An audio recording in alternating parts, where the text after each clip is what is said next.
Le litre de lait à 4 €. Moins de 3% des denrées consommées produits localement. À Mayotte, l'agriculture est très loin du modèle métropolitain. En 2011, l'île est devenue département français, mais elle peine à trouver son propre modèle d'agriculture. Au cours de mon enquête, j'ai rencontré Corinne Avis. C'est l'une des plus grandes exploitantes de l'île. Certains agriculteurs sont très en retard parce qu'ils n'ont pas d'eau dans leur foncier, ils n'ont pas d'électricité. Et ensuite, il faut un chemin pour accéder à leur foncier. Nous nous rendons au centre de formation agricole de Coconi. On a un problème à Mayotte, c'est qu'en saison de pluie, il y a un manque de légumes qui fait que les prix explosent. Et donc, les grandes surfaces importent de la région. L'avenir de Mayotte, c'est dans le développement, par exemple en maraîchage. Comme ça fera baisser les prix.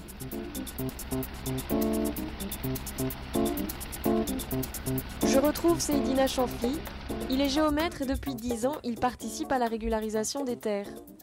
Jusqu'ici, les parcelles se transmettaient de génération en génération, oralement et sans titre de propriété. Mais avec l'arrivée de l'impôt foncier en 2014, chaque terrain doit être attribué officiellement à un propriétaire. Je sais très bien qu'une fois propriétaire, je devrais payer des impôts fonciers.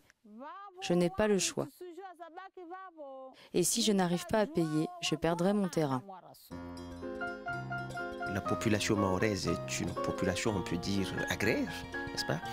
Et le seul capital que disposent les Mahorais, on peut dire que c'est les fonciers. Il y a un réel problème qui touche le foncier à Mayotte. Ce que je crains, c'est beaucoup plus que ça entraîne une guerre civile.